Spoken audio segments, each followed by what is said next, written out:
All right, we're back to mix it up on some of the day's other top stories. Charlie Rangel giving up the gavel. Rick Perry making a big statement in Texas, and Jim Bunning finally ending his blockade.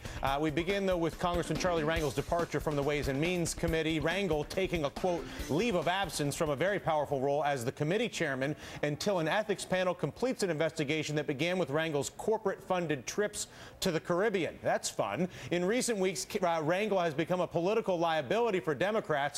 It's not that they have any morals, it's just that he's a political liability all of a sudden, and a punchline on late-night TV. That's a real picture of him at his Dominican villa. Now, anybody can fall asleep on a lounge chair at their controversial vacation villas, but it takes a real pro to do it this amusingly. Well, here to mix it up on our panel, editorial writer for The Washington Post, Jonathan Capehart, friend of the show, and editorial page editor for The Washington Times, Mark Tapscott, perhaps soon to be a friend of the show. Mark, a pleasure to see you. Your thoughts when you see the Rangel news? Well, first of all, Dylan, thanks for having me on here. It's a pleasure. It's the Washington Examiner. Examiner, I apologize. That's all right. I'm an alumnus of the Times. Understood. Rangel should have gone a long time ago. He has multiple investigations, multiple allegations of ethical problems. I'm frankly amazed that it's taken this long. Jonathan, I kind of agree with Mark. Why did it take this long? Is it only because Jon Stewart found a picture of him asleep on a lounge chair that it happened? No. That picture came out on the front page of the New York Post last year. Right. This has been going on for almost 2 years, and this is happening because the House Ethics Committee finally put out a report and admonished the congressman. You know, I've gone to battle with the congressman, more than 10 years ago with the Apollo Theater, and for him to step aside, to take a leave of absence from a job that he has always wanted, tells me that something big is coming down the pike, and it should, because just as an example, one of the things they're investigating is why the congressman updated his financial disclosure forms to reveal for the first time that he had not one, but 2 checking accounts with up to $500,000 in them. Oh, goodness me. Absolutely. Yeah, Jonathan, you're absolutely right. I think what is happening is this temporary stepping off of the chairmanship is part of a negotiating strategy on Rangel's part to come to a deal with prosecutors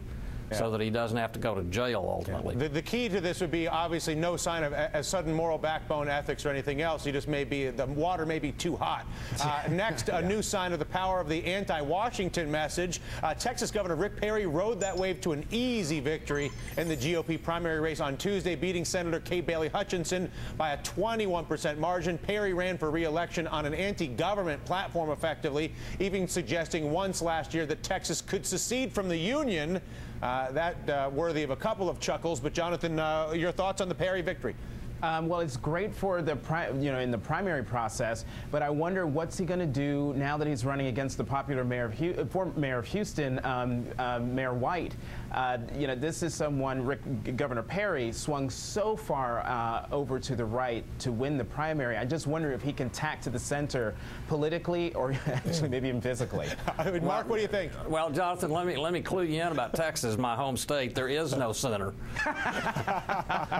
Actually, if you look at the returns, the tentative returns, you find that Perry actually ran very strongly in Houston. My colleague Michael Barone pointed that out in the Examiner this morning.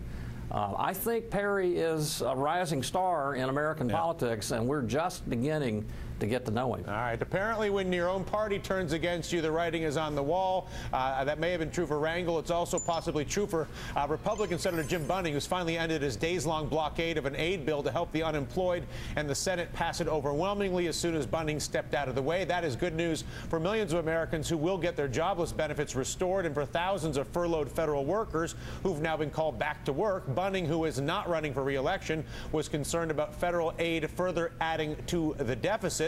A GOP talking point indeed, but it does ignore issues like all the game rigging, lack of financial reform, health care reform, you pick it, that actually create the deficit, but that's for another day. Leading Republicans like Maine's Susan Collins have been quick to point out that Senator Bunning's actions do not speak for the party. What do you say, Mark? I think Senator Bunning has certainly not consolidated his chances of ever winning the Mr. Congeniality contest, but he has accomplished one thing that's very important, and that is to focus attention on the basic question: does Congress really mean it when it passes pay-go legislation that says they won't increase spending for a program unless they've decreased spending for another program? They passed it. Now, do they really mean it? Jonathan, do they mean it? Well, clearly, up to now, no. But you know what? The thing, though, is what Senator Bunning was saying, when you read what he's actually saying, it makes sense. I think the biggest thing that got in his way was that devastating video, ABC News video, reporter Jonathan Karl, with Senator Bunning yelling at them because they wouldn't let the reporters, because he wouldn't let them, let the elevator door close. I mean, it was very mean, very angry, and I think it just served to cloud his message. Jonathan, Mark, a delightful conversation from both of you. Thank you for it. Enjoy your afternoon. Finally, Thanks, while you, Joe. thank you My guys. pleasure. Thank